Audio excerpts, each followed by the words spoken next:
عليكم، كيف حالكم؟ شو أخباركم؟ تتذكرون في الفيديو اللي صورته لكم تقريبا قبل شهرين أو 3 أشهر عن النصابين في بيلاروسيا؟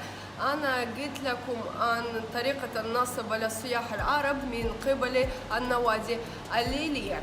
فمثلا انه شخص بيلاروسي يدخل اي نادي ليلي بسهوله بسعر ثابت 15 تقريبا دولار، او اي سائح عربي اذا جاء مع اشخاص من بيلاروسيا ايضا بنفس الطريقه بالقانون يدخل ب 15 دولار الى النادي الليلي. لكن تصير مشكله اذا جاء سائح لحاله عربي او جروب من السياح العرب، فالحراس وإداريين في الكلوب يطلبون من هذا الشخص أن يحجز الطاولة ويدفع من 200 إلى 400 دولار كإيضاح لهذه الطاولة. والصحيح لأنه إذا جاء جروب 5-6 أشخاص فصير 200 أو 400 دولار، هذا صير جدا عادي للطاولة. بس إذا جاء شخص واحد، يعني كيف؟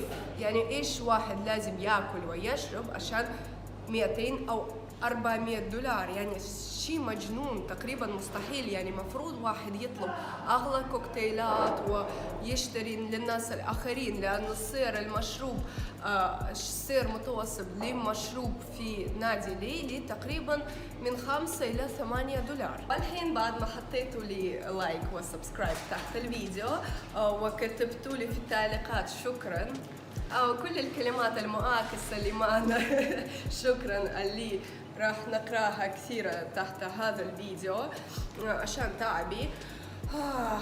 أنا راح أكمل وأشرح لكم أسباب لعدم الدخول العرب إلى النوادي الليلية في بيلاروسيا.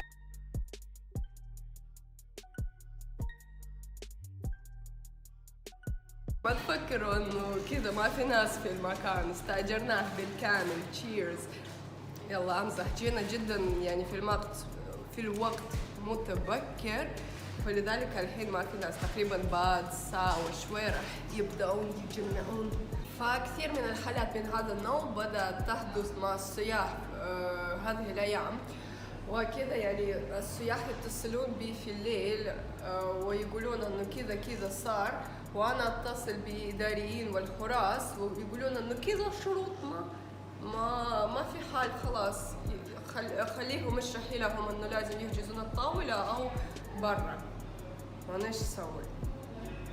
هذا ضد اي قانون مكتوب في بيلاروسيا. فاخر مرة السائح يتصل بي في الليل وانا نايمة واقول الو ايش صار؟ يقول انه هو عند ريتش كات، هذا اشهر واكبر نادي ليلي في بيلاروسيا، ويقول انه الشيء اللي نبهتيني عليه صار معي، ما يسمحون لي دخول. انا تكلمت مع إداريين نفس الرد، ما راح نسمح، خليه يحجز الطاولة. وانا اقول له انه انا جدا اسفة، خذ تاكسي واروح الى نادي ليلي مستواه شوي اقل. بس في حياتنا يعني ما شفنا مثل هذا الشيء يصير في هذا المكان، اسمه بلاك هاوس او بلاك هول اعتقد. فراح تاكسي واتصل بي مرة ثانية يقول نفس القصة، ما سمحوا له دخول.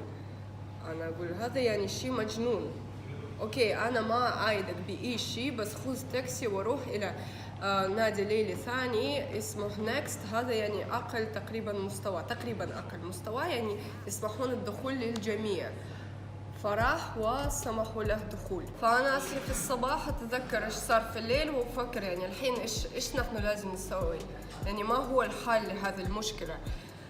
فانا اتصلت ب يعني مسؤولين عن الإدارة، مدراء حق هذه النوادي الليلية، والتقيت بهم وطلع أنه المشكلة كانت جدا سطحية حتى ما جاءت عبالي. وأنا شخصيا آخر مرة كنت في نادي ليلي كان تقريبا قبل 2.5 أو 3 سنوات، لما صورت لكم الفيديو من ريتش كات وبعدين مسحته من اليوتيوب، لأنه هذا مش جوي. ما أحب نوادي ليلي، أنا أفضل شارع زيبتسكا، هذا الشارع حق البارات والمقاهي والمطاعم. هنا يعني تقريبا 40 إلى 50 بار، يعني كل شيء جدا سهل وفي كل مكان جو معين. فلذلك إذا نبحث عن الفيلا فنجي إلى هذا الشارع. فحتى ما أخذي بعين الاعتبار أنه أنا شخصيا ما أروح إلى النوادي الليلية، كنت أعرف أنه في كل نادي ليلي دريس كود، في دريس كود يعني ملابس معين اللي واحد لازم يلبسه عند زيارة مكان معين.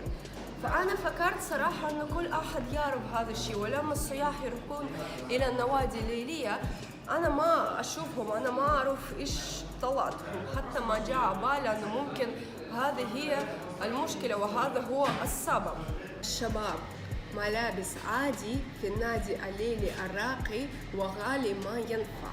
إذا تبغون تجون في حذاء رياضي، في ملابس عادي تي شورت شورتس أو ما أدري إيش، فتفضلوا إلى هذا الشارع هنا تشوفون جدا مكان حلو، مقهى بار مطعم ليونة، تشوفون إنه أجواء مثل نادي ليلي جدا راقي.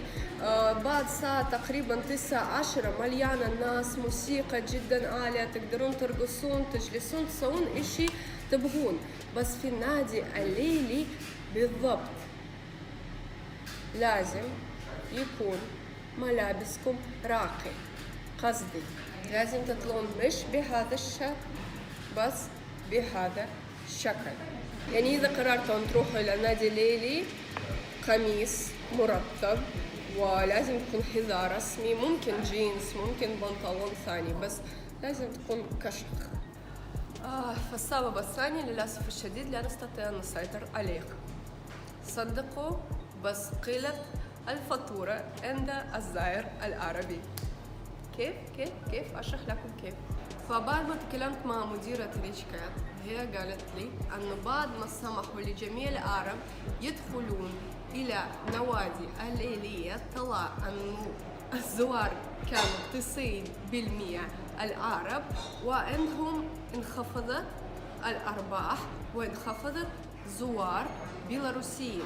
يعني هم كبيلاروسيين ما يشوفون الفرق من الوجه إذا كان طالب فقير اللي يدرس في بيلاروسيا أو الزائر الضيف العربي اللي جاي لبيلاروسيا سياحة عشان يستمتع واللي يبحث عن الفيلا الحقيقية. تخيلوا طلع كذا تدخل إلى نادي ليلي، هناك بار، وبار هذا كله عرب طلاب اللي ليلة كاملة يشربون كوكا كولا أو أكثر شي بيرة واحدة، يعني يأخذون المكان وما يجيبون أي شي للنادي الليلي. يعني يجون النادي الليلي مش عشان الفيلا بس كذا، لأنه ممكن ما في نوم، ممكن أبي أشوف بنات حتى ما يرقصون، ما يسوي كذا، واقفين كوكا كولا واقفين كوكا كولا. يعني شباب لازم تفهمون أيضا أنه نادي ليلي هذا أيضا بيزنس. يعني إيش البيزنس لما أنتوا تشربون كولا واحدة؟ أقل شيء يعني أكلوا شيء في النادي هذا. يعني نفس الطريقة إذا جيتوا إلى المقهى وجلستوا هناك 5 و6 ساعات وشربتوا شاي واحد، أكيد يعني المقهى ما راح يكون راضي بمثل هذا الضيف. أتوقع شباب وبنات، ممكن بنات أيضا تتابع هذا الفيديو، أنه فكرة صارت جدا واضحة. إذا عندكم جروب من 4 إلى 6 أشخاص أو أكثر، جدا عادي تروحوا النادي الليلي وتأخذوا الطاولة، صح؟